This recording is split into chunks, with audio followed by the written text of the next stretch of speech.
Buff fans, welcome to this week's Go Buff Sports Live Show. I'm your host, Hannah Howell. And I'm Aiden Glockner, also your host. What? Hannah, beautiful spring that we have today. I really don't miss the 70-degree weather that we had literally 24 hours ago. Honestly, Aiden, I'm sure the people going to disco line tonight agree with you. Nothing screams disco like a cold front and snow. Well, what does scream disco, though? All you need to know about CU sports this week. We're seeing green this Friday as one of CU's biggest donors made a record-breaking investment into the athletic department. Longtime donors Jeff Crawford and his wife Orsi committed $6 million to CU athletics over the next 3 years. Half of their gift will go to the newly named George Family Athletic Directors Fund, named for quasi-retired AD Rick George. The other half will be redirected to student athletes through the Crawford's Family Whole program, which started in 2021 to help CU manage the NIL era. Jeff is a real estate giant and CU grad who has long dedicated earnings to the university, but his cash influx on Friday was one of the largest in school history. Marquee teams hate to see the Buffaloes in the transfer portal. Colorado added 4 players, including an all-freshman and a freshman of the year from mid-major programs. The first commit was former Tulane guard and the aforementioned ACC freshman of the year, Michaelin Marshall. J.R. Payne's squad then added the other 3 on Tuesday. The Buffs signed former Big 12 guards K-State's Ania Foy and Utah's Brooke Walker. The final commit was forward Kira Reynolds, who earned all freshman honors with UT Arlington. Alongside those commits, Colorado's largest freshman contributor announced her return. Forward Logan Greer re-signed with the Buffs this week after earning all Big 12 freshman honors. While one Buff stays, another former Buff is moving on to greener pastures. Former forward Jade Masagayo signed a training camp invite with the Minnesota Lynx. She joins another former Buff in guard, Jalen Sherrod. Is Ralphie a Buffalo or a Bison? Well, for the new commit to Colorado, it doesn't matter. The men's team announced that on Friday, Noah Feddersen, a junior from North Dakota State, is leaving the Bison for the Buffaloes. The commitment comes just days after Colorado hosted him on Saturday for an official team visit. Feddersen, entering his senior year, averaged 10 points in the 2026 postseason to help his Bison to a Summit Conference championship. He was also named 6th Man of the Year of the Summit Conference and is shooting a reliable 53% so far in his career. The Wisconsin native stands at 6'10", much taller than me, and is a much-needed pickup at the center position for Tad Boyle and company after some notable departures earlier this month. Another player in the portal, Kendall Sanders, formerly of Utah, will be visiting Colorado early next week. As the school year comes to an end, Buffs have some football news to look forward to, as the theme nights for 2026 football season were released on Wednesday. The season will kick off in style at the home opener against Weber State, where the Buffs will pack the stands in white. From there, the energy builds with a stripe-out matchup against Texas Tech, followed by the Gold Rush celebration and family weekend game against Utah. Later in the season, the team will honor service members with a military appreciation theme during their game against Kansas State. And to wrap it all up, Senior Day against UCF will double as Fan Appreciation Day, giving the program a chance to give back to the fans who bring the spirit all season long. Well, Colorado's good old spring game was last Saturday, and it was filled with more SCO Buffs members than returning players. Coach Prime and company took to Folsom for about an hour to showcase all the bits and pieces it added this offseason. However, a returner will be at the helm in quarterback Julian Lewis. Harrison Simeon had instant takeaways from the day, while Jake Chow and Mason Davis had more on CU's outlook for 2026. Spring, a time to be renewed, and the Colorado Buffaloes feel just that way as the spring game, 4th under Coach Deion Sanders, is complete. A solid day of optimism, some creativity flashed by new offensive coordinator Brendan Marion, some leadership and some speed showed by wide receiver Daniel Scudero, and comfort from the future of the franchise, Julian Lewis, the quarterback. Had great plays today, had a little bit here and there where he could have done more, had some passes batted down, some overthrown balls, but overall, he looked pretty good in the system. Didn't show too much of that creativity of the go-go, but you saw the elements of it. You saw the staples, the 2 running backs on his hip, the quick passes, the throws in space, and some solid runs as well from Damian Henderson, but also the defense making some plays as the scrimmage wound down. Mojo Williams, New Orleans native, the freshman cornerback, ended the day with an interception, and that was basically it. It's the glorified practice. You don't want to take anything too hard away from it, but this Buffaloes team looks much more connected than this 3-9 team that we saw last year, and they look much more comfortable around each other. They look to have a lot more fun. They look competitive, and while it may not be a Big 12 title winning team, it's certainly going to be a team that takes steps forward in the right direction to build something for Coach Prime at Colorado. And for the last time at Folsom Field, it's a beautiful day. Got to soak it in. I'm Harrison Simeon for ScoBuff Sports. Welcome into Buff Banner. My name is Jake Chow, joined here with Mason Davis. And we just watched the Buffaloes take Folsom Field in their spring game, Coach Prime's fourth one here in Boulder. And it looked like a pretty good one. Mason, what were your key takeaways from the spring game? Yeah, I think my first and biggest takeaway, Jake, we saw it on the very first play of the game, the new offensive go-go system coming here to Boulder, along with new offensive coordinator Brendan Marion. That first play, that trick play downfield, and then more throughout that first series, we saw speedsters getting into space, short opportunities, but turning it down into more, pushing it down the field, and then eventually setting up that long touchdown, for sure. Yeah, absolutely. And it feels like a bit of an extension of that Pat Shurmur offense that frustrated Buff fans throughout the entire season last year. And we knew it wasn't really living up to its potential. And Brendan Marion coming in, kind of revamping it, and really building it to a skill set that complements the players that are wearing the black and gold this year, like Julian Lewis. We saw him connect with Danny Scudero, who is another guy who will be big for this offense. And that kind of brings me into the second point, and a point that feels great about this team is Deion Sanders hit the transfer portal hard this year. Little continuity from last year. What are a few guys that you're looking forward to who are new in black and gold? Yeah, of course, Jake, in 2026, we're built through the transfer portal. So you touched on Danny Scudero, he's going to be awesome, but also someone like Damian Henderson in the backfield. We saw very good flashes from him in the spring game, navigating behind a new offensive line, navigating into space through defenders, creating big chunk plays. We're hoping to see more of that once the regular season comes around with a Deion Sanders football program in Colorado that really has never had that much of an established rushing game. I'd love to see more of that and have a nice balanced attack in addition to Marion's kind of outlet system. And then on the defense side of the ball, we have to mention Mr. Boo Carter coming over from the SEC school in Tennessee. We saw him flying around the field, making big plays, tackles, all over, disrupting that offense that Marion's putting out there. But it's good to see that balance and a real statement from the defense, someone new coming over. Yeah, absolutely. And then a guy I mentioned, Danny Scudero, but led FCS in passing or in receiving yards last year. And so he'll be a big addition for this Deion Sanders program. And then also the continuity. A lot of guys from Sacramento State where Brendan Marion was the head coach, as you mentioned. So it'll be really interesting to see how all of these kind of different skill sets come together and if Coach Prime is built to lead. I know there are some questions. So what's your outlook? What should Buff fans take away from the spring game? And how are you feeling about this coming season? Yeah, at the end of the day, I think it comes down to I'm feeling optimistic. I was a part of Deion's press conference, and he was talking some medical issues, different things he's felt from the program. But I think especially compared to last season where it didn't go well. We saw a 3-9 season, but I think there's real things Buff fans should be excited about because there's change within the program, not just with the players, but with the coaching staff and with that outlook that Deion's putting out in front of the press conference. Even here in the spring, not even far away from the season, there's so much more to build on.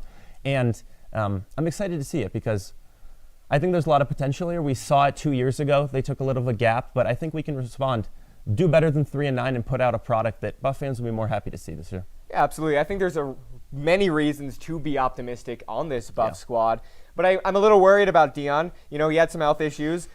He said that there's no concern there for him, but I worry a little bit because Buff fans are souring. Some of the narrative that's being created is he being carried by Shedeur and Travis? And I think this is a make-or-break season for Deion. If Buff fans don't see a bowl game, we could see, with the new athletic director, a new football head coach as well. But I agree with you. There's a lot of reason to be optimistic. There's no reason to hit the panic button or even call for Deion's job yet. But one more thing, Jake. I think I was seeing on the sideline, Deion was actually talking to a familiar Colorado face, Aqib Talib. His nephew is actually a part of the Colorado roster this season, talking about it in his press conference. Aqib talked to him. He said he's got a dog over there in his family. He wants to see him on the team. So we will see that next year. And I think that does bring up one more thought to me of 4 years now into this Deion Sanders experiment, you could say, in Colorado. And when he first came over here, it was the talk of the town. It was the talk of America when he first came over here, College game day and everything. So I think there's been a question of, is Colorado still in that national spotlight? And I'm hoping maybe even not success on the football field, but more lights, more attention to Colorado football would just be an awesome thing to see this fall. Yeah, you could call it the return to the national spotlight. But this has been Buff Banner from Mason Davis. I'm Jake Chow. Back to you guys at the desk. It's now time for this week's trivia question.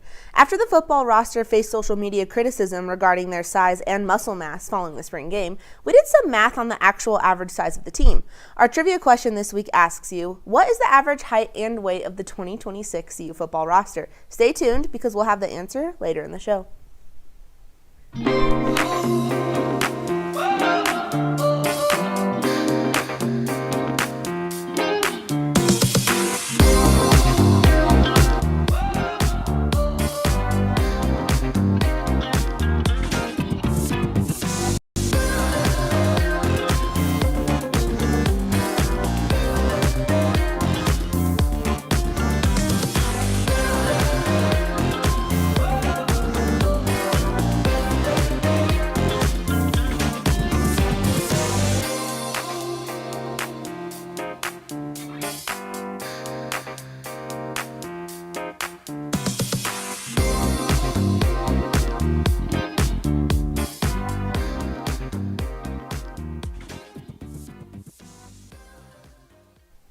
It was another successful week for the lacrosse team, kicking it off with another win again at home against Cincinnati on Saturday. Senior attacker Maddie Shoup led the game with 5 goals, and junior attacker Rachel Kennedy scored her second consecutive hat trick to carry the Buffaloes 10-5. The Buffaloes remain undefeated at home in the late season and stand 3-1 in conference play. The Buffaloes carried the momentum into a heated in-state rivalry game against number 18 Denver on Wednesday. Junior attacker Rachel Kennedy fueled CU with 5 goals, a new career high for her, and sophomore goalkeeper Elena O had 5 saves on the night. The DU men's hockey team was also in attendance with their shiny national championship trophy, but it wasn't enough to rally the Pios over the Buffs, who took a 9-6 win, as well as some bragging rights against another Colorado school. The lacrosse team is escaping the spring snow and heading to sunny California this weekend, where they will play the UC Davis Aggies. This will be the 10th lacrosse match ever between UC Davis and Colorado, where Colorado currently holds an undefeated 9-0 record against them. First draw in Northern California is set for 1 p.m. on Sunday, and you can catch the game on the UC Davis YouTube channel, where there's strangely 4 people currently waiting for the event 2 days out. Well, the Colorado Buffaloes women's soccer team hosted its annual Colorado Cup this past Saturday. Here is Max Friedel with the recap, direct from Prentup Field. What's up, Buffs fans? My name is Max Friedel here at Prentup Field shortly after the Colorado women's soccer team beat Air Force 2-0 to claim their 5th straight Colorado Cup championship. The Buffs started off today with a 2-0 win over University of Colorado Springs and moved on to a game against Colorado College where they won 1-0 off an Ava Priest penalty. The big story today was how the Buffs are going to do without the Leba twins. Obviously, Faith and Hope Leba are on their U.S. women's national team call-ups, so without them today, how are they going to do? They did just fine. After the game, I talked with Ava Priest and Danny Sanchez. Ava said it's a great feeling that CU refuses to lose the Colorado Cup and now claiming their 5th straight. My name is Max Friedel, again, reporting for Scobo Sports. Colorado's tennis season has come to an end. They lost to both Baylor and TCU this past senior weekend, where Anya Nelson, Rix Vanderwerf, and Aya El Sayed all played their last games for the Buffs. The losses solidify CU's spot near the bottom of the Big 12, eliminating them from contention for the Big 12 championship. With the team being ranked 75th, there's also no way for them to make it into the 64-team NCAA championship. The final record for the team was 10-13, going 2-11 in conference play. Our esteemed colleague Colby Wyatt is devastated and already counting down the days until next season. In happier terms, though, the track and field team is traveling to California. The team will be spread out, attending 4 separate meets. The majority of the team is at the Brian Clay Invitational in Azusa, California, which includes sprints, long distance, and hammer throw. A few of our hurdlers and javelin throwers will be in Walnut at the Mount Sac Relay Meet. And the Long Beach and the Pacific Coast Invitationals will feature 7 athletes competing in various throwing events, the 400-meter and the 400-meter hurdles. There's less than a month for the team to hit their stride before the Big 12 championship meet. Welcome to Folsom Feud. I'm your host, Colby, here with 3 contestants today, Lincoln, Balin, and Kieran. Lincoln, start us off. I'll take game day etiquette for 200. All right. This is the best way to show respect during the CU fight song. What is standing, singing loud, and raising your hand in the hook 'em horn sign? Not what we're looking for. Balin, you have an answer? What is stand up, sing loud, and do the Ralphie horns? Correct. Balin, the board is yours. Give me tailgate traditions for 400. All right, here's the answer. The must-have item to wear on game day to show your Buff pride. Kieran? What is black and gold? That's correct. Nothing says school spirit like those 2 colors. Choose the next one. Let's do fan etiquette for 600. Fan etiquette. The proper response when you hear someone yell, "Go Buffs." What is Skull Buffs? Skull Buffs is right. Looks like we've got some true Buffs fans here. But thank you all for tuning in. Thank you to our contestants, and see you next time. Colorado Volleyball released its Big 12 schedule for 2026 after reaching the NCAA tournament last fall. Coach Jesse Mahoney, Buffaloes will kick off their conference slate at home against Utah on September 25th. They'll have a road-heavy October but finish the year largely in the CU Event Center, closing the season in Boulder against Iowa State. As a final tune-up before summer break, the Buffaloes have a doubleheader in Fort Collins against Denver and their big rivals, Colorado State. CU swept DU, but struggled while battling for the Golden Spike last fall, taking 2 straight losses to CSU while winning just 1 set. It won't count in the history books, but there's never any shortage of intrigue in Rocky Mountain showdowns. First serve between the Buffs and the Pioneers is set for noon, then they play the Rams directly after. The women's golf team has one more week to prepare for the Big 12 championship. The first round of the tournament begins on Thursday in Dallas, Texas. The second and third rounds will be played on Friday and Saturday, respectively. The Buffs head into the tournament ranked number 47 in the nation. A strong performance would see Colorado moving on to play in the NCAA Regional, starting on May 11th. The men's golf squad finished 6th out of 9 teams at the Thunderbird Intercollegiate on Saturday. The team shot 8 strokes under par, with junior Brandon Knight leading the way. He finished 6th individually at the tournament, shooting a team-low 7 under. The New Mexico Lobos took home first place in Arizona, finishing 32 strokes under par. The Buffs will be back in action at the Big 12 Championship on April 27th. Men's lacrosse finishes its regular season in the Rocky Mountain Showdown this weekend. The Buffs are 7-8 heading into this weekend's matchup against the Rams, who are 6-9. Both squads are coming off back-to-back losses against number 1 Utah Valley and number 2 BYU. The two rivals will face off at Kittredge Field on Saturday at 7 p.m. The game will be aired at the game's conclusion right here on ScoBuff Sports. Well, the CU Buffs club baseball team lost their Rocky Mountain Showdown series 2-1 against the Colorado State Rams. Sophomore Richie Biberosh came up big in Game 3 with a walk-off home run to lift the Buffs to an 8-5 win. Before that, however, the Rams were able to secure 2 wins to open the series behind strong leadoff hitting from Ryan Lay and 5 strikeouts from pitcher Chase Ambuel. Colorado now looks to host Wyoming. The last time they played, CU swept the Cowboys, and now they're in for another 3-game rivalry series starting tomorrow at 3, right here on ScoBuff Sports. Men's Division II hockey has a couple players in action this weekend in the Big Mountain Hockey Conference All-Star Game. The conference champions Buffs are sending 12 players to the game in Littleton on Saturday. Freshman phenom Brick Fisher will captain the Frosted Mugs team and is joined by Caleb Allen, Calvin Stone, Connor Smithberger, and David Lefkus. Team Locomotive will have CU captain Isaac Neffs, Gage Perry, Will Hadrick, Dominic Alexandrov, Corey DePonio, and Harrison Smith. The game is set at 4:45 tomorrow and will be streamed live on the BMHC YouTube channel.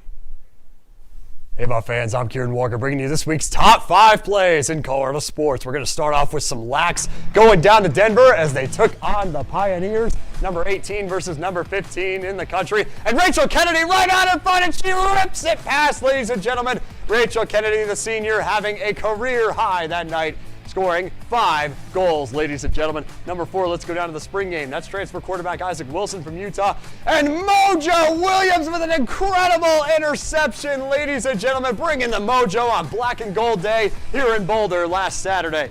Let's go back down to Denver for our number 3 spot. Look out, here comes the senior Lily Assini. She's got it herself, going past. Nickerson sends a fastball outside 1-0.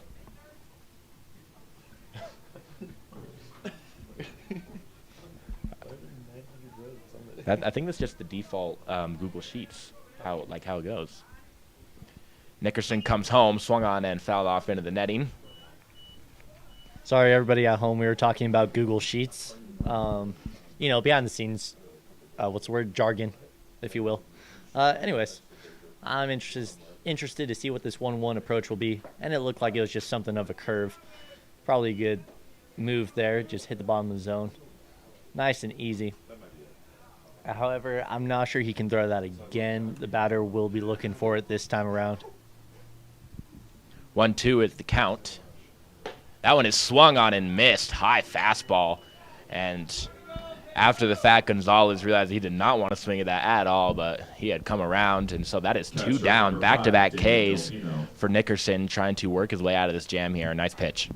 I have to say one of the most enticing things in the world is that high fastball.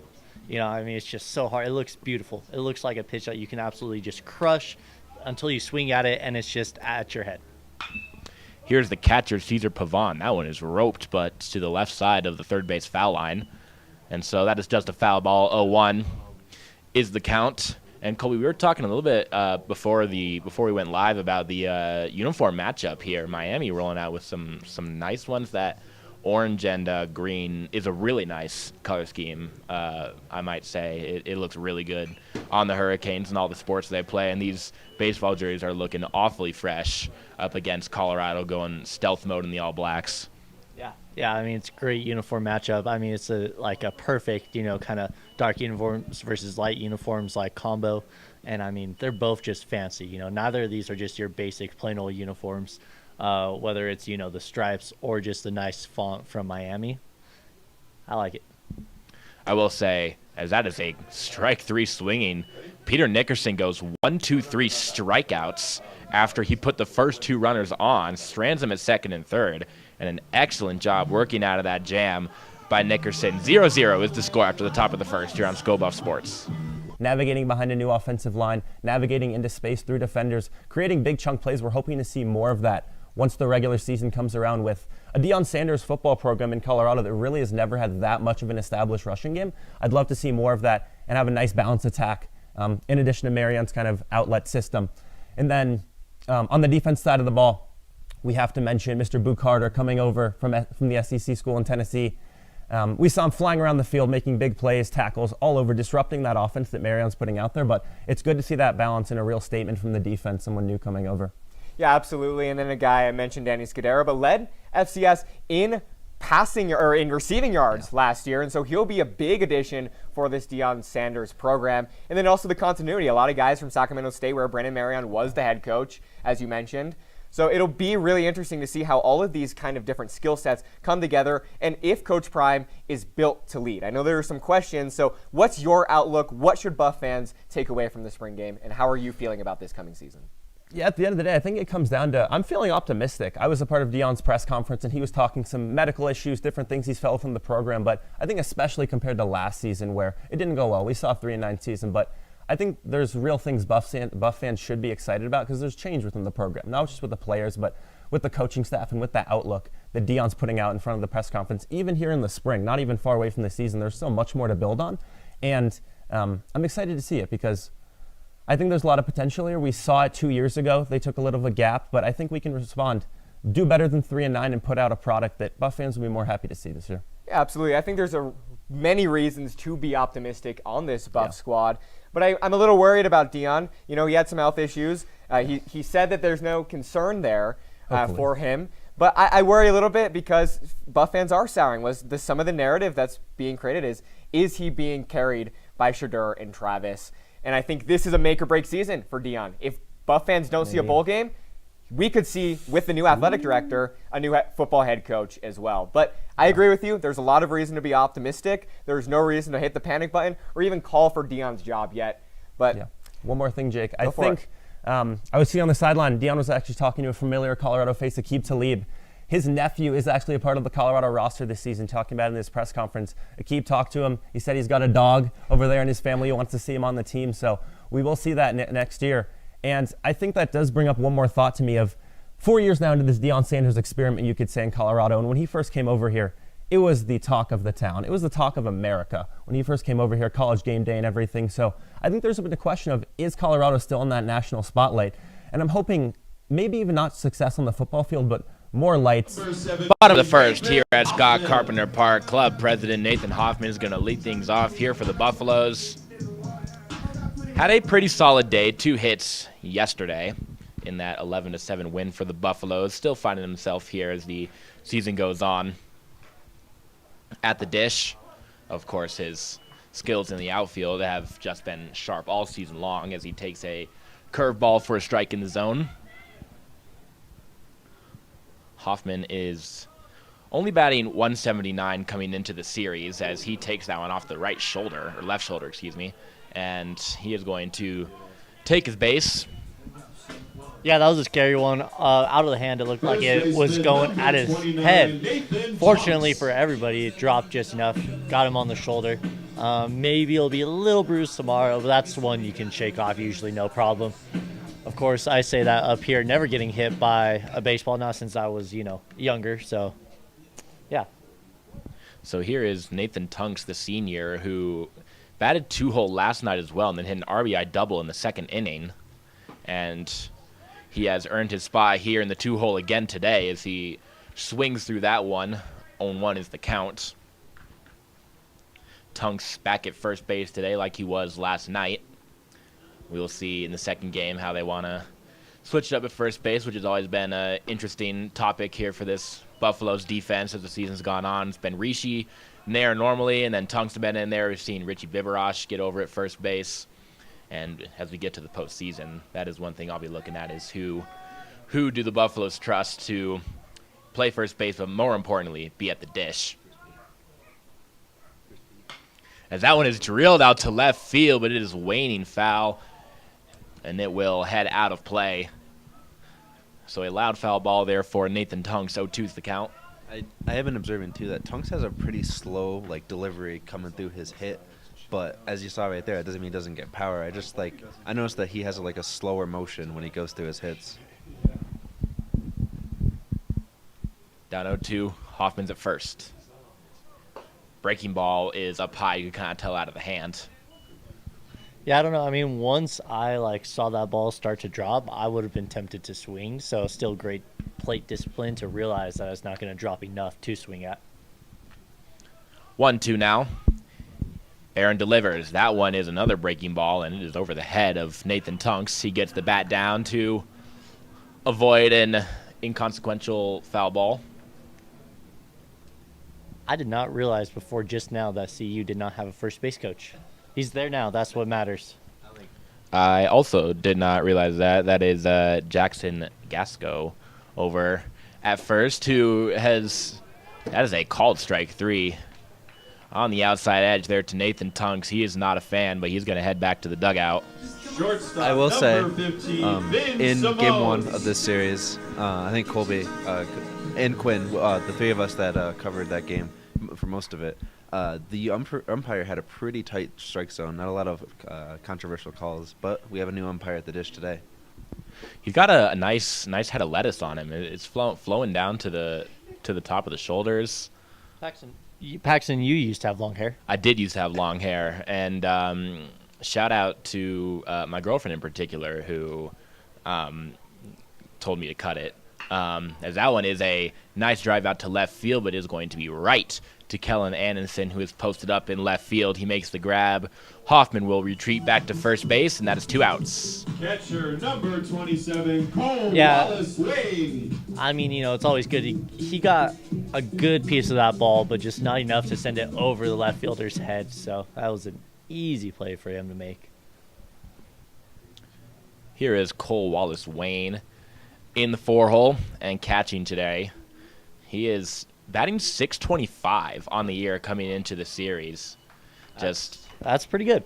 When he hasn't really started a lot of games. Normally it has been Charlie Lesh who has been behind the dish, and then it's been Wallace Wayne coming in as a pinch hitter and in relief behind the dish. But in doing so, he has been incredible. He had a hit last night, but he swings through that one, and so 0-2 is the count.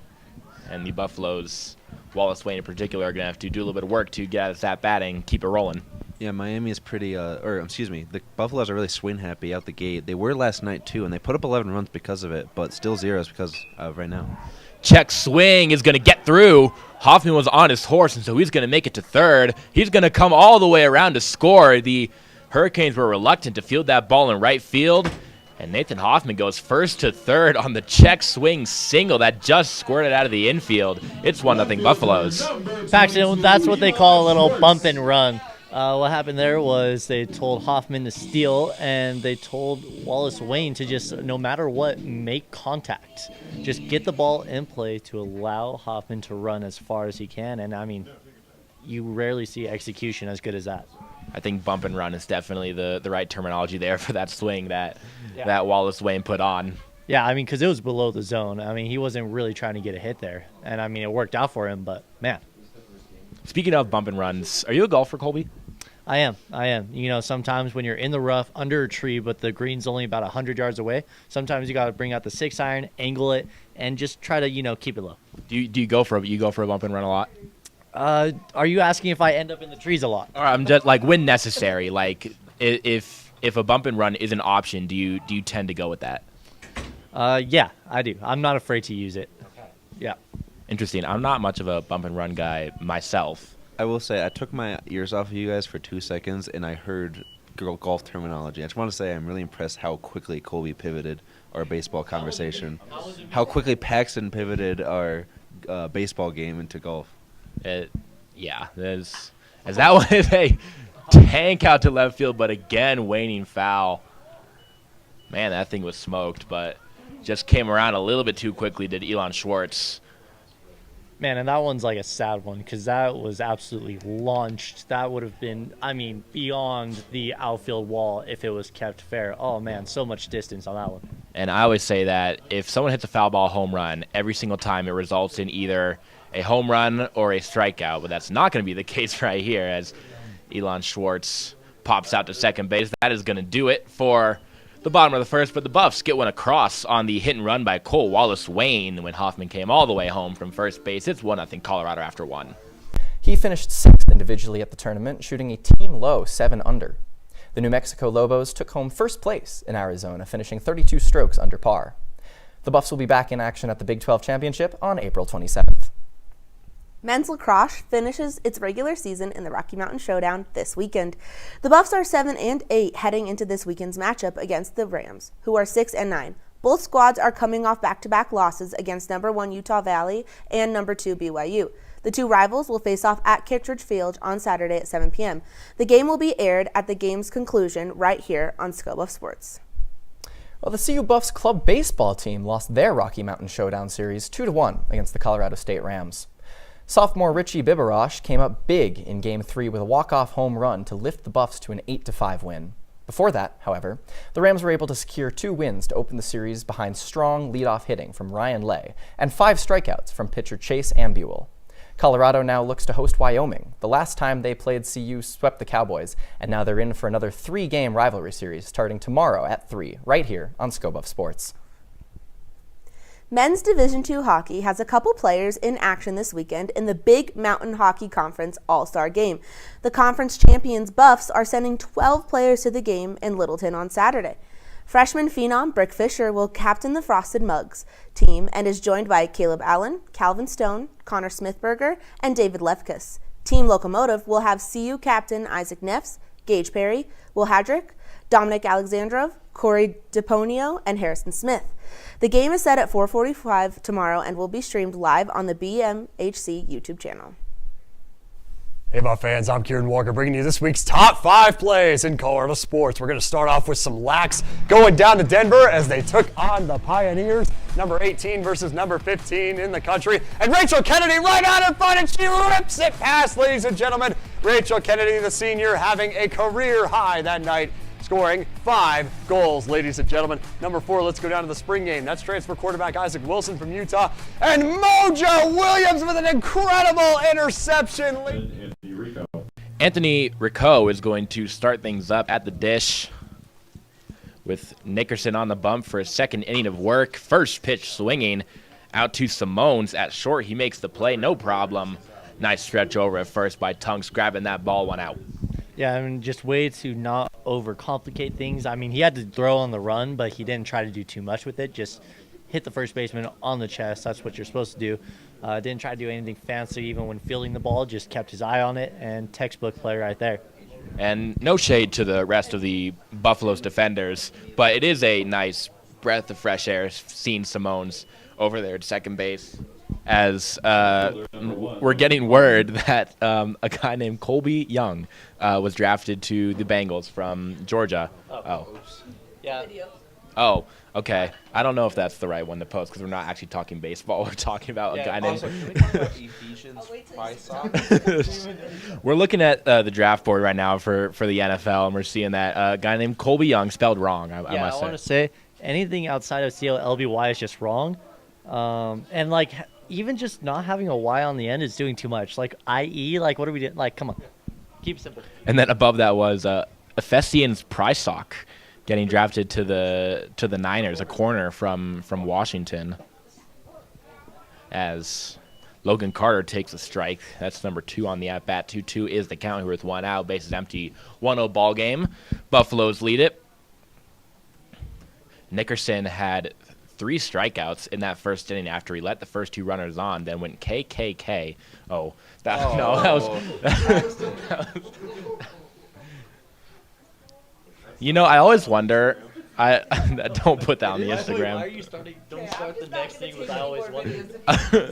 No. I always wonder at like baseball games when they show the strikeouts like in the stadium, because it's like if you hit like 7 strikeouts or whatever, everyone gets free food or whatever. It's like what happens when you hit that 3rd strikeout? Or like They just list it because context matters. I mean, you know, obviously they're not referring to that. I guess you would hope that like one of them would be a backwards K, you know. Yeah.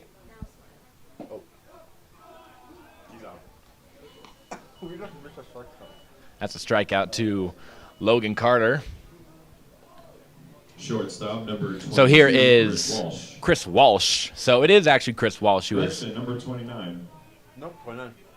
It is number 29. Okay, here we go. We're figuring it out. So Joshua Perez is wearing number 11. Chris Walsh wore 11 last night with those black uniforms. And then today it's Walsh wearing 29. Perez is wearing 11.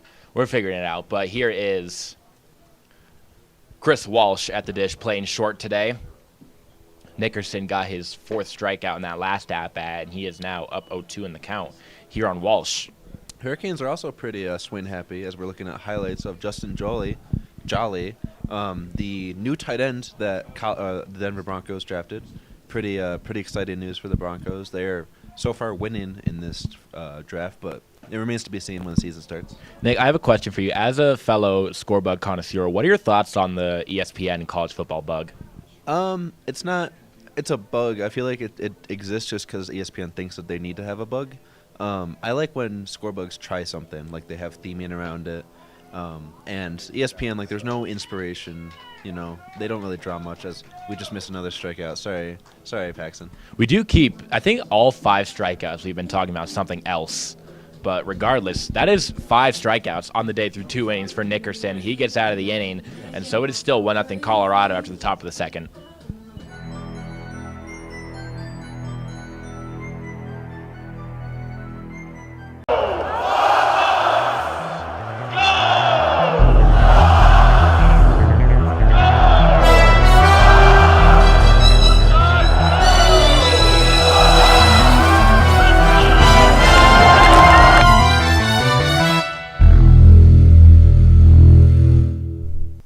Hello, Buff fans. Welcome to this week's Go Buff Sports Live Show. I'm your host, Hannah Howell. And I'm Aiden Glockner, also your host. What? Hannah, beautiful spring that we have today. I really don't miss the 70-degree weather that we had literally 24 hours ago. Honestly, Aiden, I'm sure the people going to Disco Line tonight agree with you. Nothing screams disco like a cold front and snow. Well, what does scream disco, though? All you need to know about CU sports this week. We're seeing green this Friday as one of CU's biggest donors made a record-breaking investment into the athletic department. Longtime donors Jeff Crawford and his wife Orsi committed $6 million to CU athletics over the next 3 years. Half of their gift will go to the newly named George Family Athletic Directors Fund, named for quasi-retired AD Rick George. The other half will be redirected to student athletes through the Crawford's Family Whole program, which started in 2021 to help CU manage the NIL era. Jeff is a real estate giant and CU grad who has long dedicated earnings to the university, but his cash influx on Friday was one of the largest in school history. Marquee teams hate to see the Buffaloes in the transfer portal. Colorado added 4 players, including an all-freshman and a freshman of the year from mid-major programs. The first commit was former Tulane guard and the aforementioned ACC freshman of the year, Michaelan Marshall. J.R. Payne's squad then added the other 3 on Tuesday. The Buffs signed former Big 12 guards K-State's Ania Foy and Utah's Brooke Walker. The final commit was forward Kira Reynolds, who earned all freshman honors with UT Arlington. Bottom of the 2nd, and believe it or not, Peter Nickerson is at the dish after he got in there as a seat. Like, he was just batting in the lineup last night because it was senior night, and they were just getting all the seniors at bats, you know, and all that. And then Peter Nickerson went on to go 3 for 4, double, triple, double. And so he has undoubtedly earned. Sorry, Pat. I know you're looking at the sheet. All 3, we had a triple check on the check swing. All 3 wanted it. The umpire, the batter, the catcher. The first base ump was not looking. So he just shook his arms and then gave a ball just to be safe. Did you see that what was it, the quadruple check swing on the MLB the other day, where the pitcher, the catcher, the umpire, and the batter asked for a check swing? I thought it was a funny highlight. I did not see that, but that is actually really funny to me that the batter is also asking for the check swing. They all wanted different things, and the first base coach just did not know. He was not looking for it. I always wonder for like how it feels like a lot of the time they're just not even looking now and is out towards the parking lot, heads up to the car. This is going to fall short.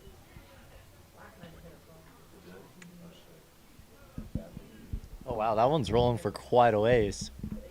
That's a lot of distance on that roll there. That's looking like a fairway, golf ball in the fairway right there. Right on the edge of the rough. Yeah. Hey, I think I see my roommate's car. He's driving right by the baseball. Ain't that cool? Who's coming? Xavier. Oh, nice. Shout out Xavier McNevin's happy to have him here in the booth, as that one is popped up, giving chase our 3 Miami defenders, and they are going to make the grab. It is Cole Barron doing the honors. That's 2 down for the Buffaloes. You guys obviously can't see this, but whenever contact is made with the ball, I do my best pitcher impression. I like point to it. Paxton, I want you to know it's not because like I think that you can't track the ball. It's just a habit. After that softball game that you watched me play, I'm starting to question my own ability to track a fly ball. This guy Paxton, he has to leave our club's meeting early. Last one of the semester, by the way. I had to leave early because he was in the championship of a just like rec league softball. Yeah, co-ed beer league softball. Yep. Anyways, so we go out to watch him. He's in center left field because they play with 4 outfielders. And I see him make 2 errors. Oh, big swing and a miss. I see him make 2 errors in the span of 5 minutes, allowed at least like 2 runs from those 2 errors. I think it was 3+ combined, actually. So, tough look. I'll defend myself and say that the first one was not an error. That was a tough play. It did not touch my glove. So by technical baseball rules, that is a hit. But the second one was, yes, that one was egregious. I'll wear that one.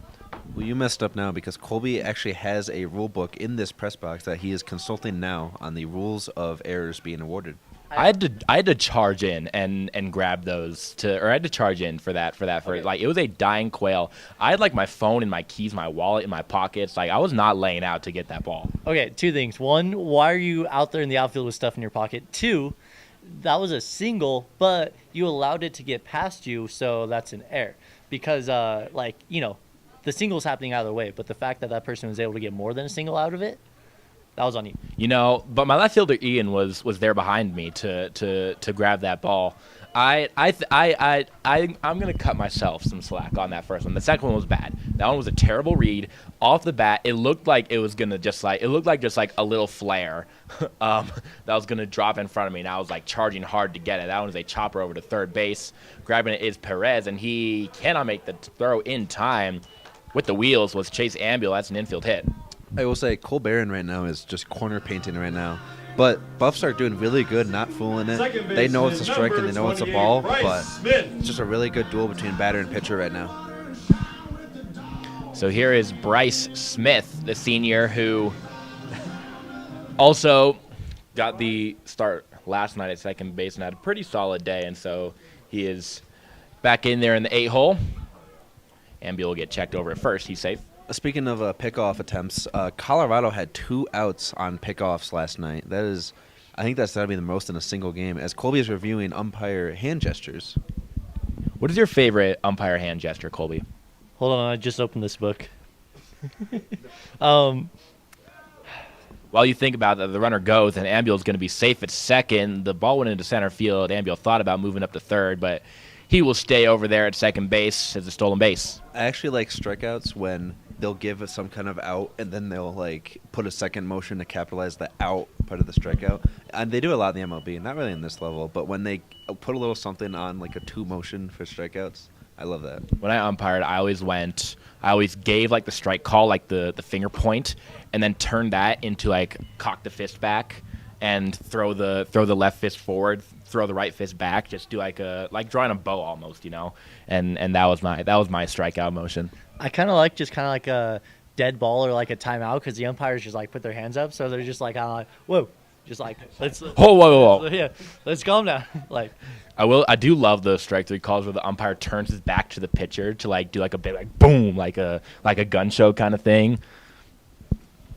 I forget who the umpire is that does that, as that is out to center field. Under it is Logan Carter, but he's going to get called off by Gabriel Gonzalez.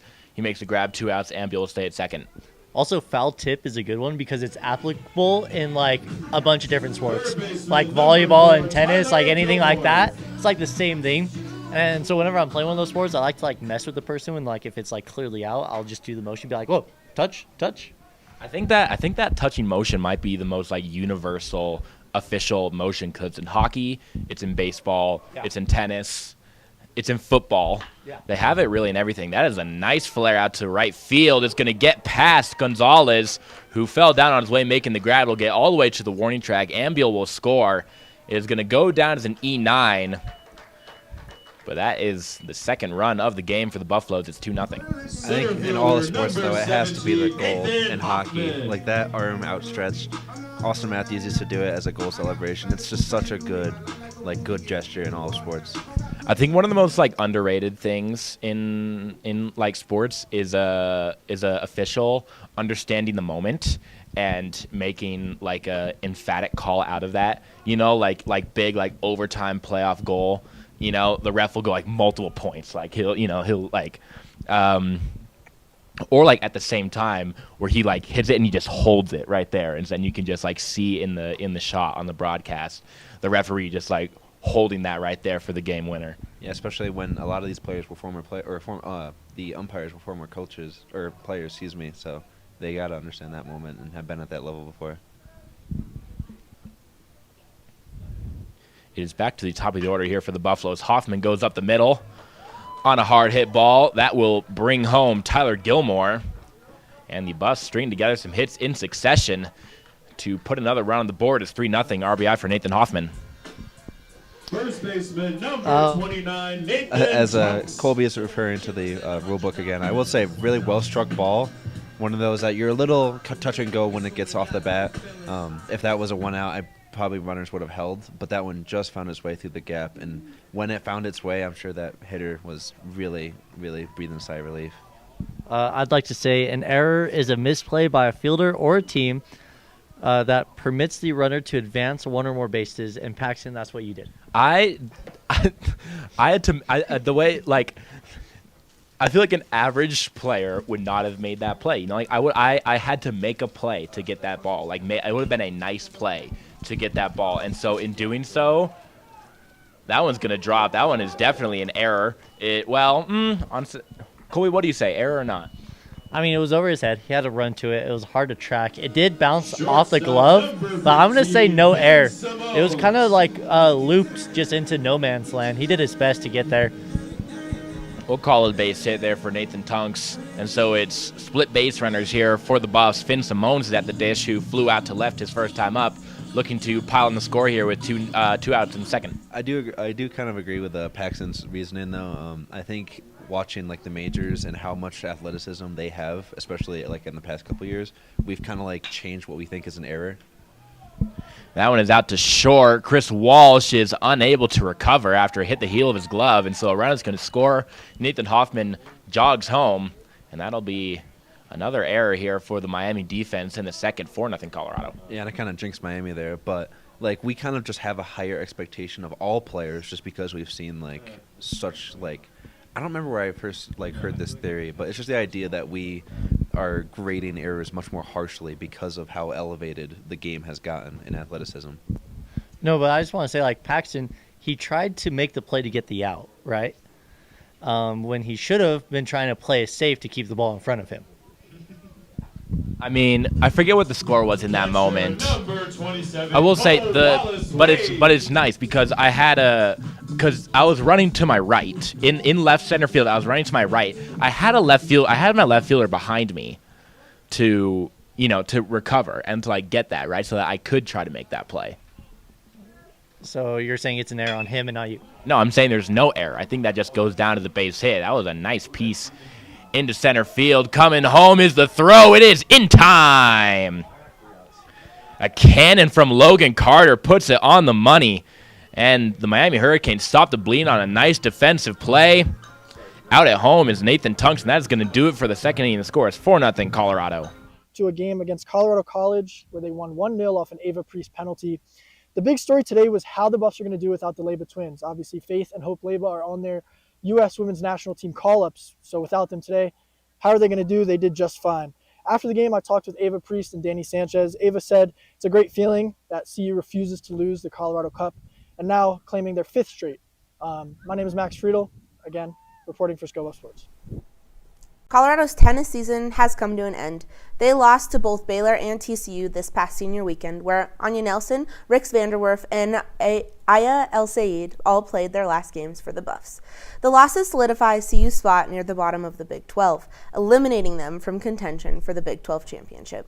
With the team being ranked 75th, there's also no way for them to make it into the 64-team NCAA championship.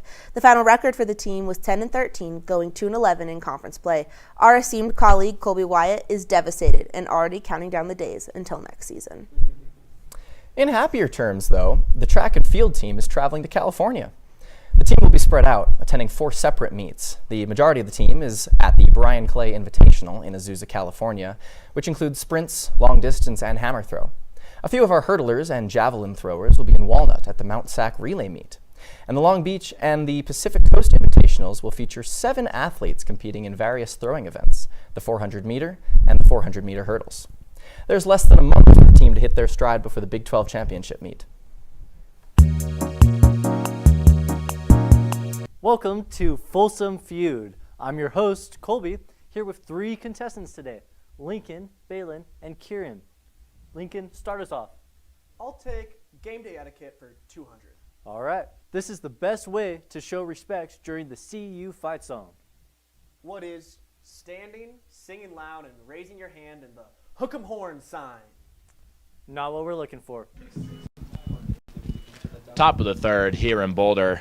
First baseman. We are going to start up in the 9-hole with Max Brodsky at first base today. 4-0 is the score. The Buffaloes got 3 runs in that bottom of the second. Only 1 earned, but a couple of errors in the field for Miami. Got a couple across for CU. It's been kind of a slow game so far. I mean, we're already, 37 minutes in, and we're through 2 innings? You know, it's taking its time. I don't hate that. It's been good so far here. The weather here has warmed up a little bit. It's actually pretty comfortable up here in the press box right now. I assume it's a little colder down in the field, but when we got to the field, it was pretty brisk, honestly. Yeah, and I didn't play baseball at too high a level, so I couldn't tell you how the cold affects, as that one will be a shortstop to first out. What a good put out. Excellent dig by Nathan Tunks over at first base. Simone's, as soon as it left his hand, he knew that it wasn't on line, but he gets bailed out by his first baseman, 1 out. He had to dive and sit on the ground before he caught that. That was a good play, both shortstop and first. And speaking of the weather, this kind of 50-degree weather here in spring is a little more what I'm used to, playing high school baseball here in Colorado, and because this spring has been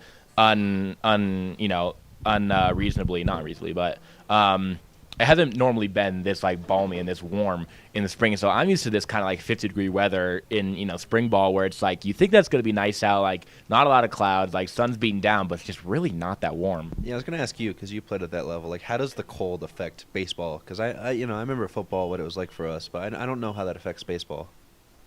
On a day like today, it really doesn't change anything. If it was any colder than today, that's when your hands start getting a little numb standing out in the field, and everything just kind of sucks. It's like swinging the bat, making contact with the ball, kind of sucks. It hurts your hands. You don't really want to holding the ball feels weird, and so anytime you throw the ball, it's not comfortable. Everything is not comfortable about playing baseball in the cold. I guess, yeah, because it's a sport in the spring for a reason, and it's the most static sport in sports. Nathan Tunks can make that dig. His middle infield is not doing him any favors.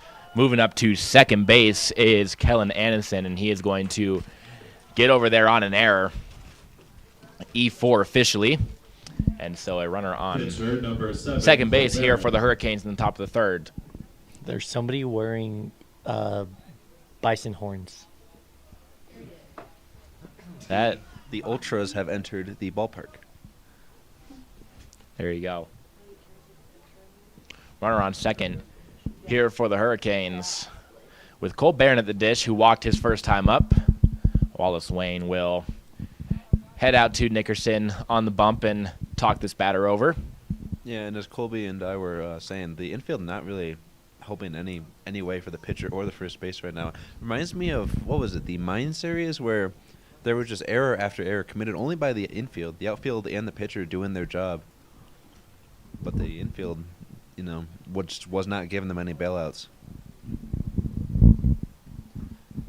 I thought I saw my roommate's car that was like last inning, but I haven't seen him. So maybe it wasn't him.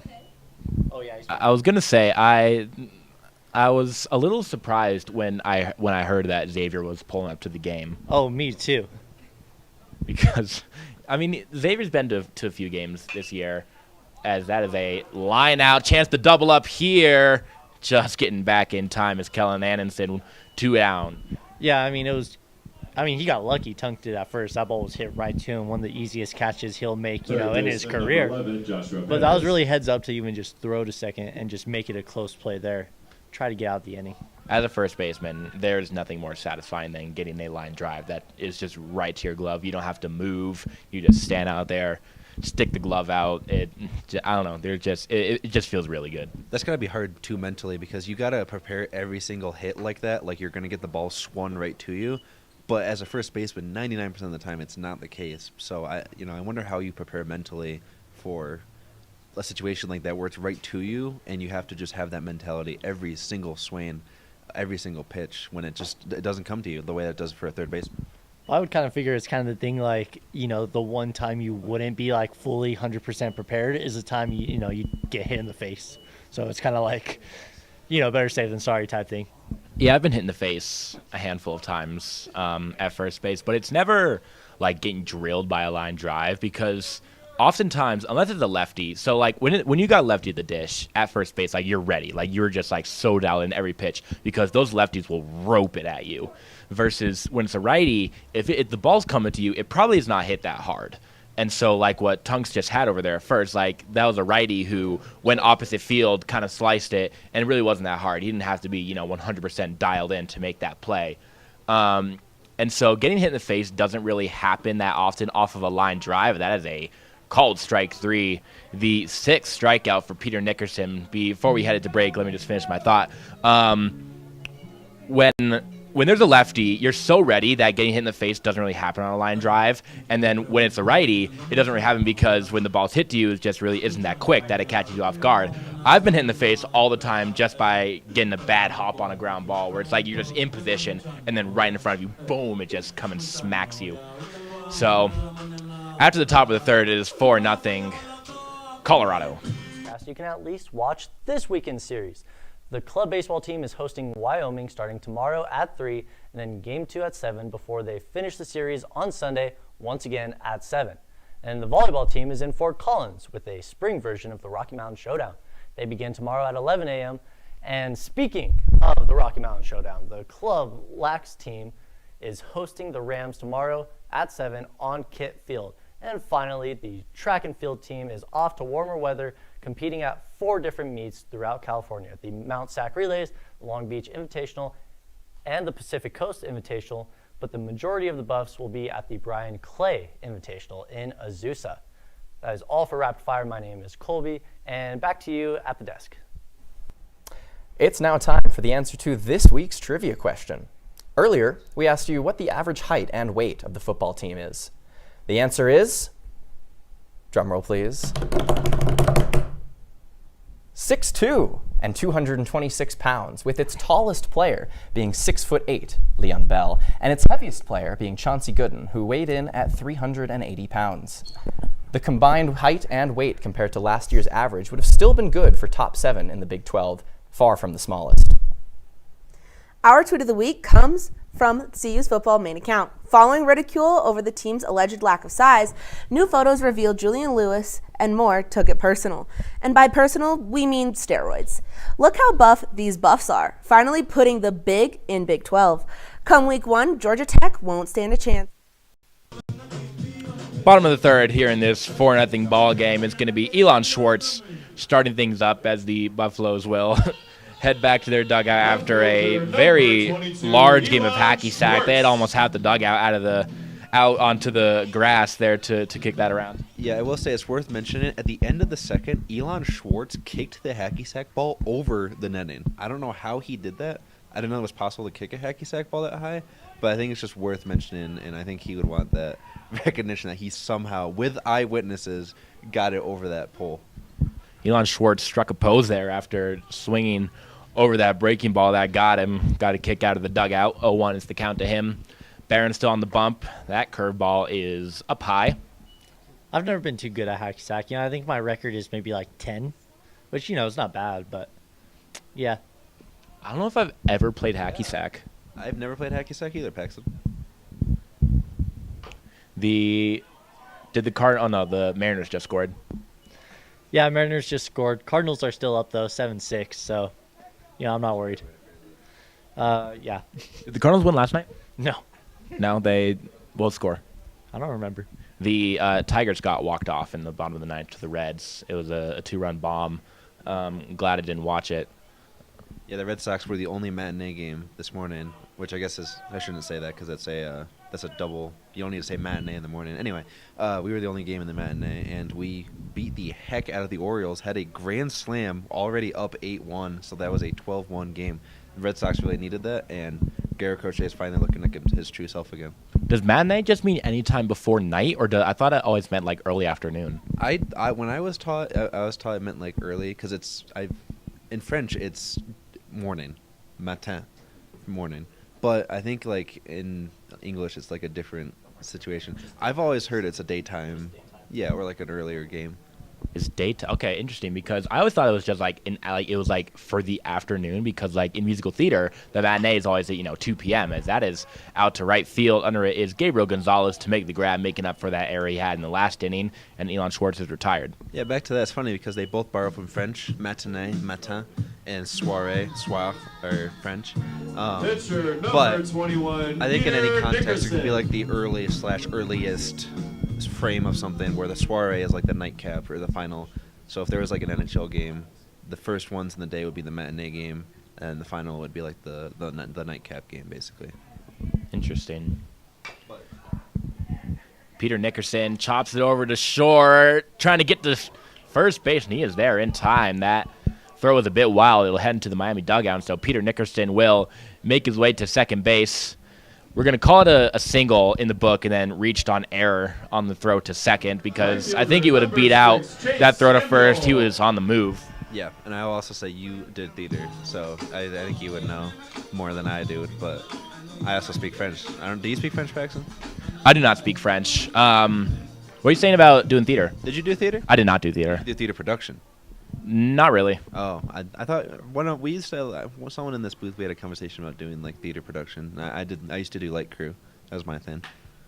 Ambiel with a hard shot out to left field, ropes it over. That'll bring home Peter Nickerson.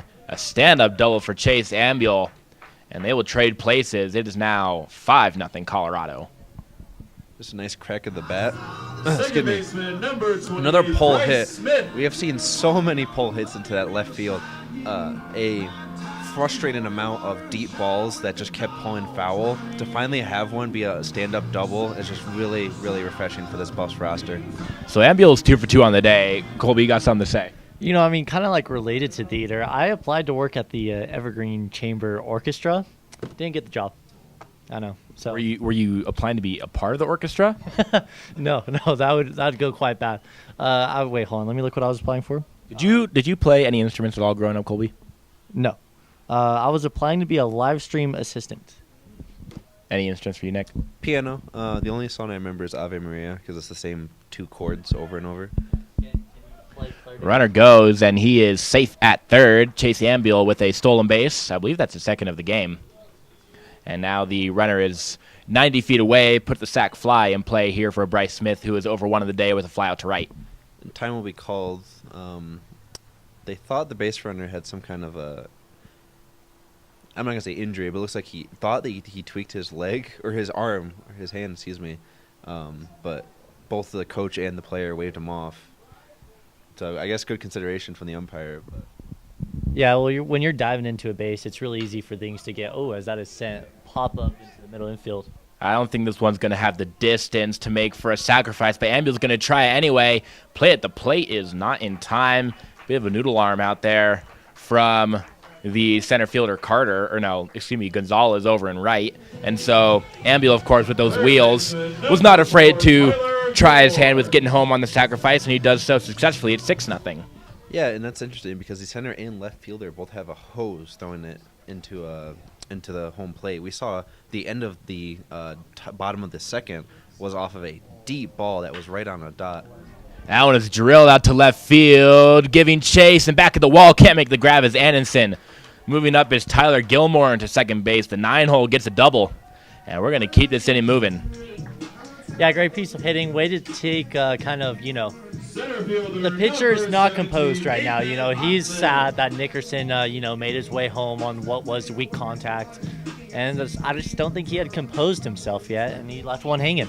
And that's a tough break for Cole Barron, too, because now he has Nathan Hoffman at the dish, who is 1-for-1 with a hit by pitch on the day. He swings over that breaking ball that fell off the table. 0-1 is the count here. Cole Barron is going to see the order for the third time around here in the third inning in 6-0 ball game. This is a little bold, but this might be the best uniform out of any team Miami's wearing of the entire year, away or home, at Scott Carpenter Park. A little bold, but the ones I remember, these are the best that I've seen. They are very, very nice. That one is roped out to third base, making a nice grab on the hop, but can't make the throw is Joshua Perez, and so another run is going to score. It goes off the tip of the glove of Brodsky, and chugging for third is Nathan Hoffman. He's going to get in standing. A triple on the error for Nathan Hoffman. Will score another run. The Buffs keep piling it on. We're now up 7-0. Joshua Perez, the third baseman who didn't make that play, he just let the base runner get into his head. You saw him kind of check the base runner, and then as soon as he went to go throwing motion at first base, I'm sure he saw the base runner out of the corner of his eye start to take off again. So he just wasn't focused on the actual play at hand, which was first base. It'll be an E5. That one is going to be another chance for Perez to redeem himself. And making the nice dig is Max Brodsky bailing out his third baseman. And so Tunks cannot make it to first and bring home Hoffman. He'll be stranded at third. But the Buffs add on 3 more. Another crooked inning here for Colorado. It is 7-0 after 3 innings. Love to see more of that and have a nice balanced attack. Thank you. Thank you.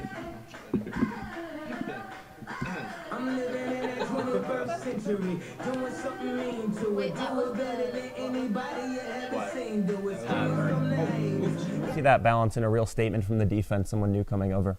Yeah, absolutely. And then a guy I mentioned, Danny Scudero, but led FCS in passing or in receiving yards last year, and so he'll be a big addition for this Deion Sanders program. And then also the continuity. A lot of guys from Sacramento State, where Brandon Marion was the head coach, as you mentioned.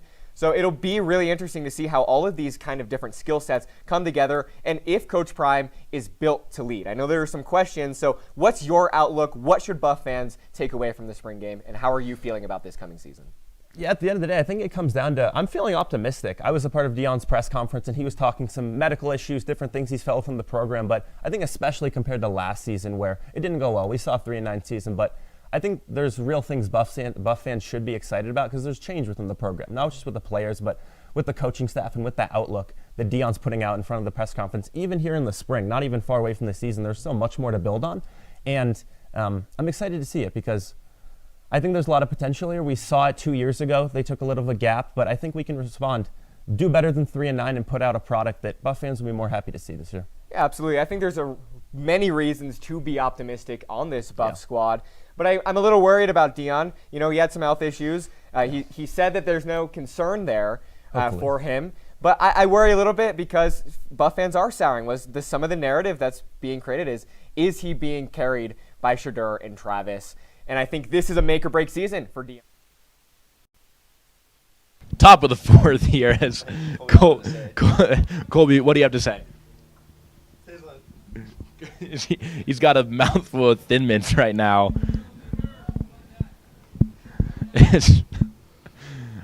Gabriel Gonzalez is at the dish here for Miami. We think it's someone wearing number 22 now. Gonzalez actually, okay, so it's not Gabriel Gonzalez, because Gonzalez started the day wearing number 30. He wore 22 last night and is now wearing 30. And now a new guy who's pinch hitting right now is wearing number 22. And we don't know who it is, because on the NCBA website, it is 22 listed as Gabriel Gonzalez. So that's a strike three there for Peter Nickerson, his 7th of the day, having himself an afternoon. And the unknown pinch hitter's retired. Yeah, we've been talking about Cole Barron all day, but how about pitching on the Buffs' part? Peter Nickerson's been doing great. We haven't talked about him enough. He's another one of those pitchers right now just painting the corners. And unlike the Buffaloes, Miami right now is just being fooled. They don't know what's a strike, what's a ball, and they still have zeros on the board because of it. Cesar Pavon now at the dish here with one out. Nickerson goes well outside. Yeah, and sometimes you can really tell when a pitcher is like trying too hard to get a lot of zip on that fastball, and that's what happened right there. You could really tell through the motion that he was putting everything he had into that fastball. And sometimes when you prioritize speed, you lose control. But he got it back right there with that nice pitch. That was like a sweeper almost. That was it was an odd breaking ball. It was. I'd say maybe sweeper slider. That was a really nice pitch that gets the swing. Love Nickerson, big fan. I don't know if I'd call that. That was just a fastball at the head. That was just, he wanted to swing. Like, he was going to swing, if it was anywhere up there. 1-2 is the count. That one is swung on and missed. Same thing. Finally, I get to call a strikeout here for Peter Nickerson, number 8 on the day through only 3 2/3 innings. Yeah, I need to agree with Colby here. We don't have the next-gen stats or anything, but Miami swing at a lot of first pitches of these at-bats. I don't know if you're a first pitch, best pitch kind of person, Paxton, but it's not working in their favor right now. I mean, they're starting a lot of 0-1 counts, and there are still zeros because of it. I do like swinging at the first pitch. That was my what I did at the plate every time was looking for that first pitch. Because a lot of guys will just go fastball. They try to get ahead in the count. And I, in high school, I was by no means one of the best players on the team. And so I was second half of the lineup typically. That one is a foul ball opposite field that was well hit, but well foul. And so I was typically a bottom half of the lineup guy. And so opposing pitchers would often open up with just fastballs over the middle to get ahead in the count. And so I would like to go first pitch swinging. That time, Anthony Rico did not swing, and he goes down looking. That is 3 consecutive strikeouts for Nickerson, who strikes out the side. Number 9 on the day through 4 innings. Have a day, Peter Nickerson. It is still 7-0 Colorado. Princeton Field shortly after the Colorado women's soccer team beat Air Force 2-0 to claim their 5th straight Colorado Cup championship. The Buffs started off today with a 2-0 win over University of Colorado Springs, and moved on to a game against Colorado College where they won 1-0 off an Ava Priest penalty. The big story today was how the Buffs are going to do without the Leyba twins. Obviously, Faith and Hope Leyba are on their U.S. women's national team call-ups, so without them today, how are they going to do? They did just fine. After the game, I talked with Ava Priest and Danny Sanchez. Ava said it's a great feeling that CU refuses to lose the Colorado Cup, and now claiming their 5th straight. My name is Max Friedel, again, reporting for Scobo Sports. Colorado's tennis season has come to an end. They lost to both Baylor and TCU this past senior weekend, where Anya Nelson, Rix Vanderwerf, and Aya El Sayed all played their last games for the Buffs. The losses solidify CU's spot near the bottom of the Big 12, eliminating them from contention for the Big 12 championship. With the team being ranked 75th, there's also no way for them to make it into the 64-team NCAA championship. The final record for the team was 10-13, going 2-11 in conference play. Our esteemed colleague Colby Wyatt is devastated and already counting down the days until next season. In happier terms, though, the track and field team is traveling to California. The team will be spread out, attending 4 separate meets. The majority. Bottom of the 4th here, Cole Barron is going to stay out there for the Hurricanes here for his 4th inning of work. He only has 4 earned runs, but he will face Finn Simones here for the 3rd time. We're watching Colby's Cardinals play, still leading. And seeing Soriano wearing red pitching reminds me of Jose Soriano, my current favorite player in MLB. I even renamed my fantasy team after Jose Soriano because of how good of his season he's starting. And yeah, I hope I don't jinx him, but he is just having a legendary start. And I hope the Angels don't do what the Angels do and waste his prime. That's a tall order for the Angels to not waste a prime. Yeah, they've done that a lot. It's Trout and Ohtani recently, but I'm not really a historian, but if you go back further, I'm sure that they used to waste prime. Finn Simone sends it out to center field, but it is going to make its way into the glove of Logan Carter in center. I have to say it did fool Carter there for a second. He kind of started, taking some steps back before moving in. So he's just lucky that it had so much hang time and he was able to get there. But, one of the easiest plays to make. And so Finn Simone's with an uncharacteristic 0 for 3. As he will make way for Cole Wallace-Wayne, who is 2 for 2 on the day. Swings at the first pitch, a breaking ball, and he fouls it off. That's what I like to see, though, because that was a breaking ball going into the zone. It was still a little high.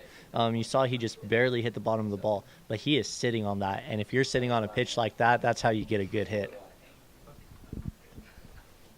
0-1 is the count here for Cole Barron, who only has 1 strikeout on the day, but also has no walks. So just finding ways to get it done in the field, or I guess not get it done in the field. The score is 7-0. I have to say, Miami bullpen, no one. It's a ghost town over there. That one is chopped over to third. Perez is going to make a quick transition, but can't put the throw on target. I was just about to say, the outfield for Miami is doing their job so well right now. And I was going to say, by the same token, right now, the Hurricanes infield is not doing anything positive for this Miami team. Yeah, I was about to say that, and then that happened. I'm not going to be like, I called it, but you kind of have been getting this rhythm all game. Colby, the Mariners just tied the game. Yeah, they did. Nice little RBI single. Also, it's getting colder here at Scott Carpenter Park. It is. I think we're getting a little bit more cloud cover as Elon Schwartz pokes out to right field. It's going to get down. The question is, fair or foul? It's foul. The right fielder, Gonzalez, was not really chasing after it. He was betting on it being foul, and it was a little too close for comfort there. But I do that in tennis all the time when I think a ball is going to be out, and then it just, drops, hits the line. And, it's a good lesson in, I don't know what the word would be, I guess, just, staying on your toes. Always going for it, even when you think it's going to be out. Because, it'll get you. If that would have just curved a little bit more, hit the line, would have been, another run for the Buffs. Do you still play a lot of tennis, Colby? To be honest with you, I don't really have a tennis partner. I need a tennis partner. Do you play tennis? I really don't. Runner goes, and no call yet. He's gone. He's out. Cole Wallace-Wayne gets caught stealing. The first time that a base runner has been caught stealing. Ambula had 2 stolen bases earlier in this game, but when someone else gives it a try, they get him. Yeah, Colby, I'll be your partner if you ever need one. I played pickleball, and then I played tennis in high school, but it's been a couple years. I would need a couple warm-up games. Yeah, I still stay, fresh. I go and hit against the wall every now and then, but I haven't played an actual game of tennis since maybe the summer. Ugh. 1-2 is the count. The Miami defense thought that was strike 3 and out number 3. It was actually the second. That first call was a ball. Also, I feel it cool because I haven't played hockey or any kind of street hockey since the summer, and unlike your reason, I just can't get my stick out here. It's so big, and I just miss playing hockey, man. I didn't know that you played hockey.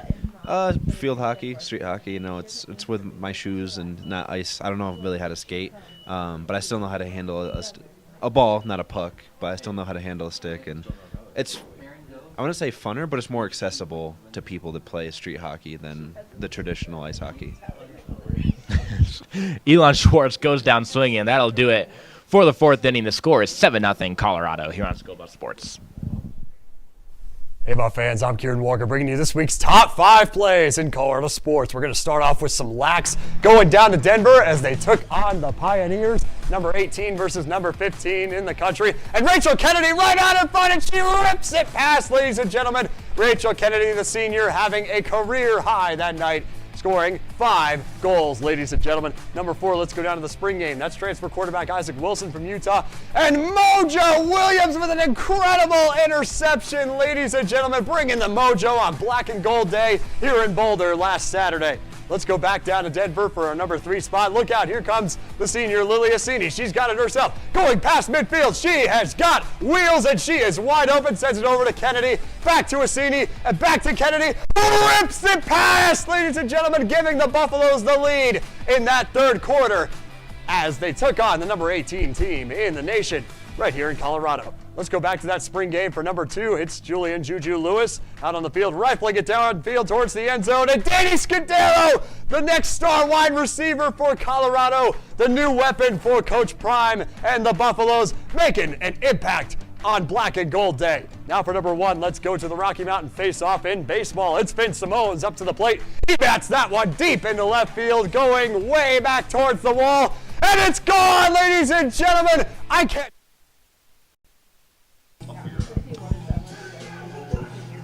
Is it DJ Snake who is the? I was gonna say something about Turn Down for What, the song playing to like open the inning, but then I realized that I don't know the name of the artist. I just know it's Lil Jon.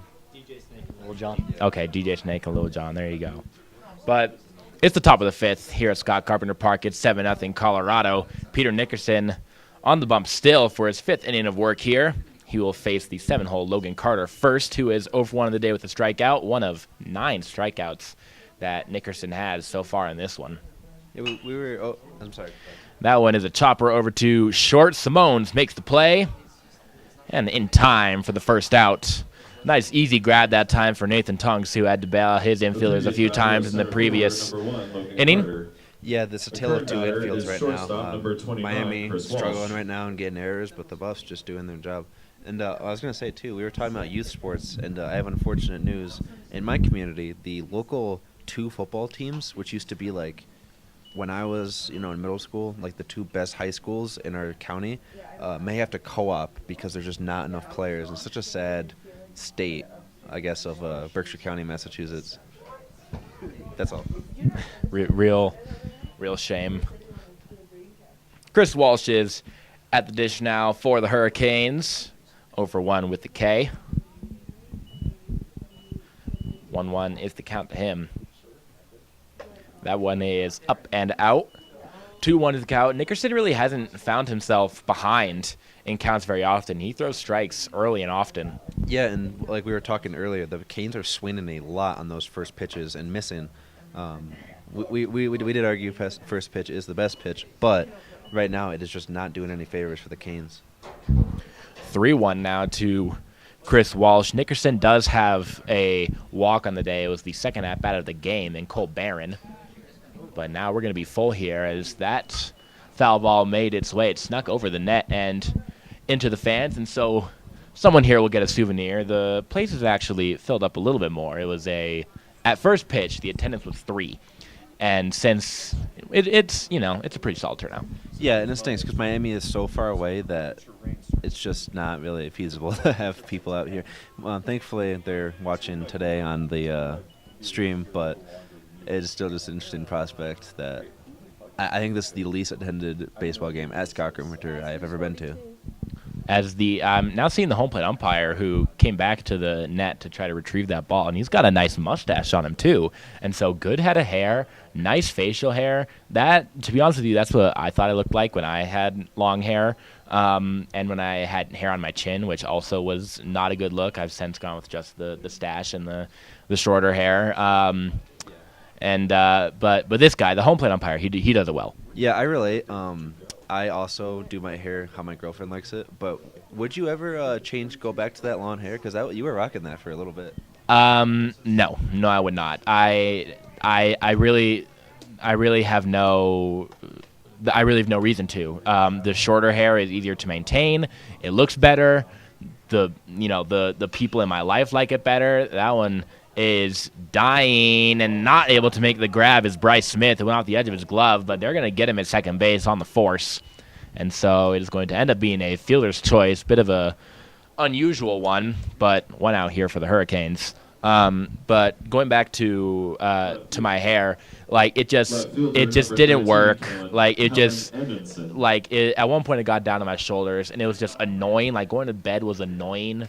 I just wore hats pretty much every day because I couldn't just wear all that hair.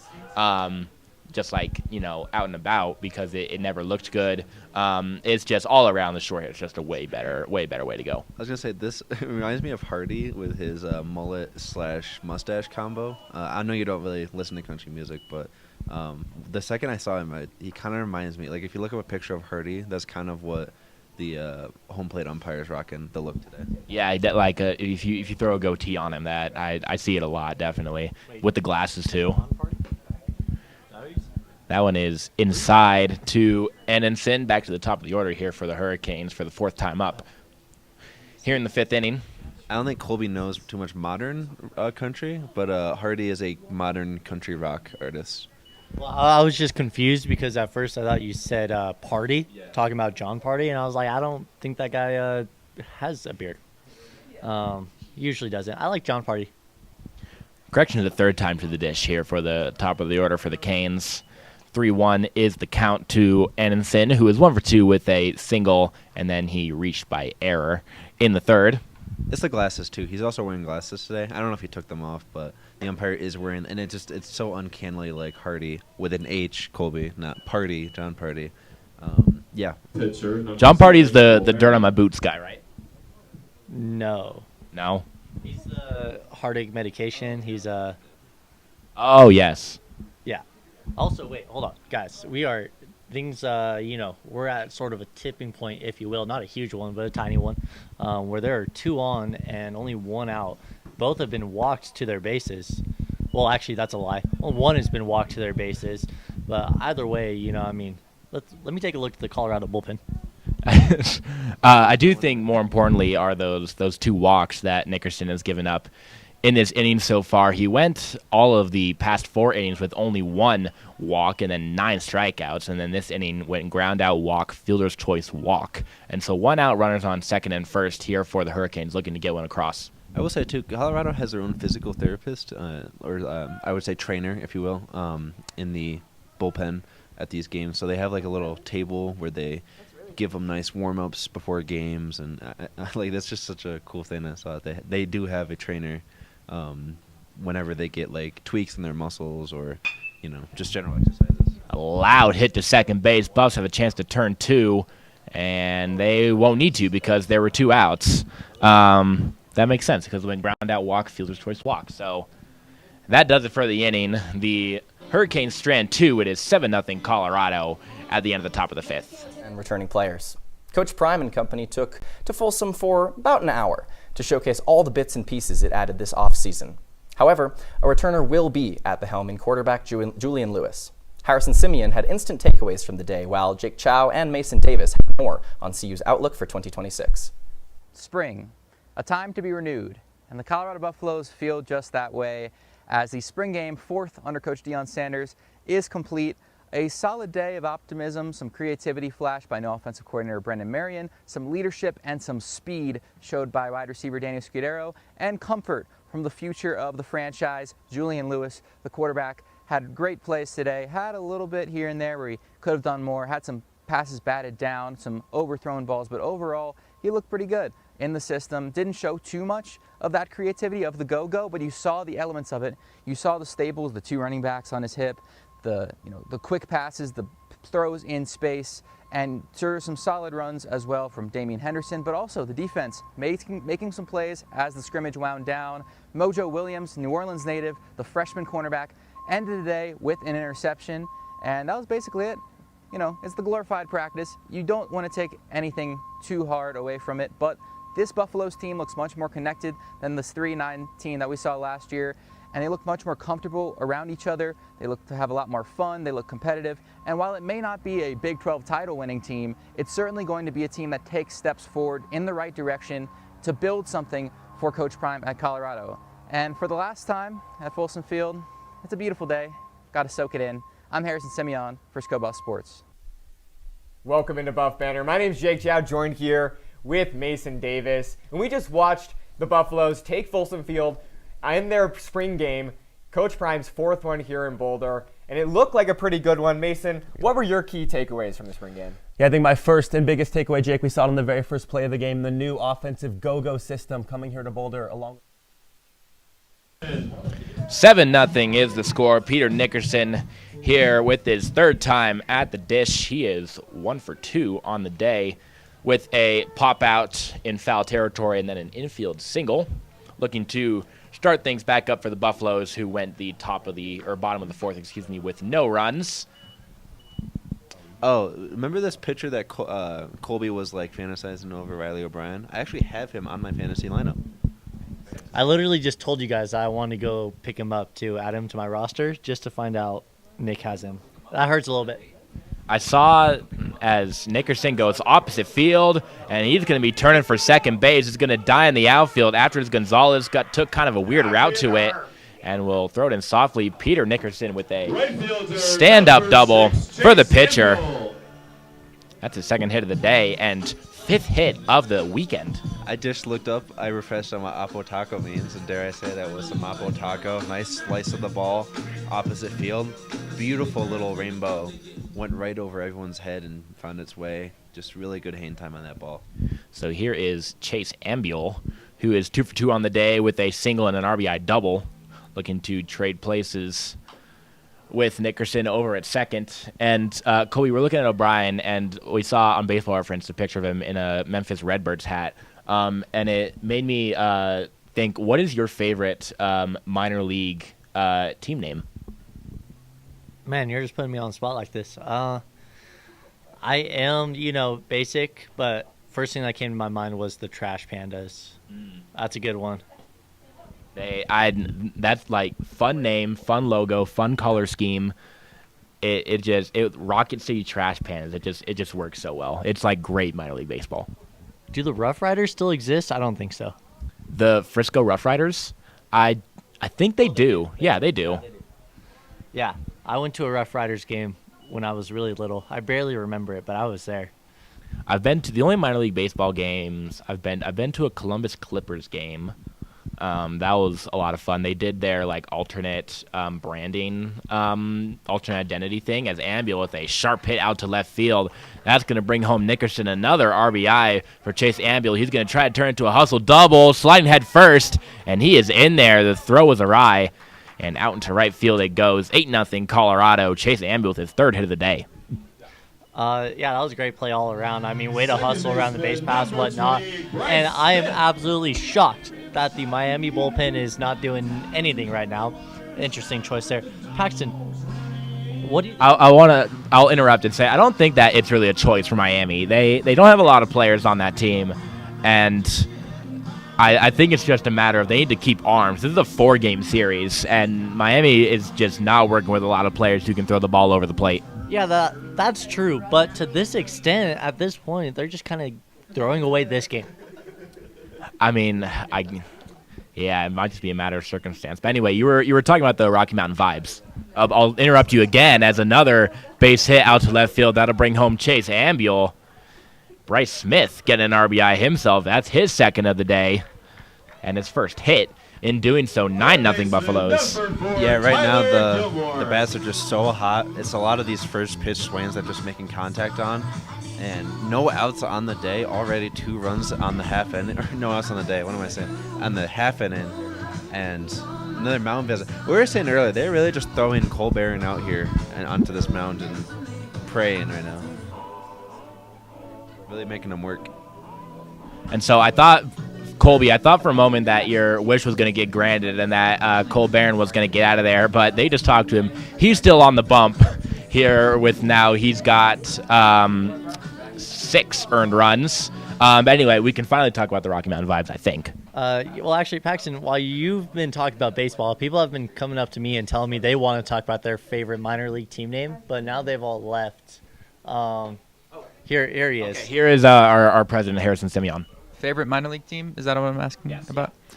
The Montgomery Biscuits. But I got to shout out the recently deceased Biloxi Shuckers. I believe they changed their name.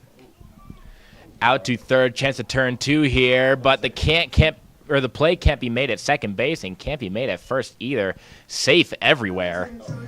and the Miami defense is just falling apart here in the bottom of the fifth. But yes, shout out to Biloxi Shuckers. I believe now the Mudbugs, which still cool, but Shuckers was cool. I went to a Biloxi Shuckers game with my grandpa. They also happened to play the Biscuits, so best name matchup that I've ever seen in my time on Earth. Paxton, I've just been sitting here wanting to know what you think of the Rocky Mountain Vibes, located in Colorado Springs, their logo. It is a perfect minor league baseball logo. It just looks so good. I do have one, looking at the logo right now on your computer, I have one nitpick. As a logo designer, typically you want to have the outermost color of a logo encompass the entire logo. And so you see the flame right now of the Vibes logo's hair is red, right? And there's no blue stroke outlining it. And so if you put this on a red background, what happens? You can't see his hair anymore. And so that great logo. Otherwise amazing logo. I have one small tiny little nitpick, but that's just me being a bum and great logo. Yeah, actually, every year I tell myself I want to go to a Rocky Mountain Vibes baseball game because I only live about an hour away. But I went when they were the Colorado Sky Sox, but haven't been since. And that was last time they were actually associated. Ooh, that was off the catcher's mask, but he didn't even notice. That was the last time they were associated with the MLB. When they rebranded, they also moved from the MLB to the Pioneer League, kind of just a rookie league. Have you ever made it to a Grand Junction Rockies game? No, I have not. Wow, Harrison. Oh, wait. Who just. Oh. That's Hannah's phone. Hannah just handed me a phone of her dog with a bunch of mascots, including the Rocky Mountain Vibes. That is going to kick off with the glove of Perez. It will bring home another run, another error for the Hurricanes, and the Buffaloes have made it double digits here. Another 3 spot. It's 10-0. I'm glad one of us has seen the Vibes mascot in person. And so that is going to do it with run number 10 in the 5th inning. The game is over. The Colorado Buffaloes win by a score of 10-0 by run rule. All around incredible performance by the Buffaloes. Man, those bats were just hot. Yeah, that's on all of us. Forgot that so the innings are 7 today. So run rule was 10 after 5 innings. And they reached that margin. So in 20 minutes, I guess we'll be back live and here for Game 2 of Miami Hurricanes Colorado baseball. And so that is going to do it here for our broadcast of Game 1 of Colorado versus Miami. The Buffs win it 10-0 by run rule. All around incredible day for the Buffaloes. RBIs across the board. Everyone getting in on the hitting action. Peter Nickerson with a complete game. He went 5 innings, 9 strikeouts, 0 earned runs. Absolutely incredible performance by him. And we will see what the Buffs have in store for us in game number 2 and game number 3 out of 4 of this 4-game series to finish out the regular season here at Scott Carpenter Park. On behalf of everyone here at Go Buff Sports, thank you for watching. We will see you for game number 2 here coming up in a little bit.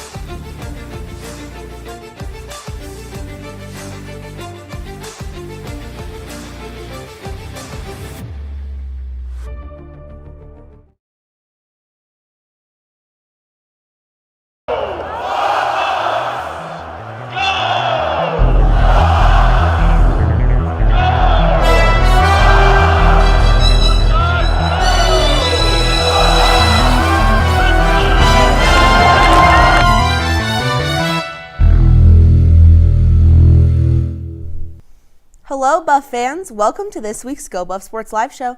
I'm your host, Hannah Howell. And I'm Aiden Glockner, also your host. What? Hannah, beautiful spring that we have today. I really don't miss the 70-degree weather that we had literally 24 hours ago. Honestly, Aiden, I'm sure the people going to Disco Line tonight agree with you. Nothing screams disco like a cold front and snow. Well, what does scream disco, though?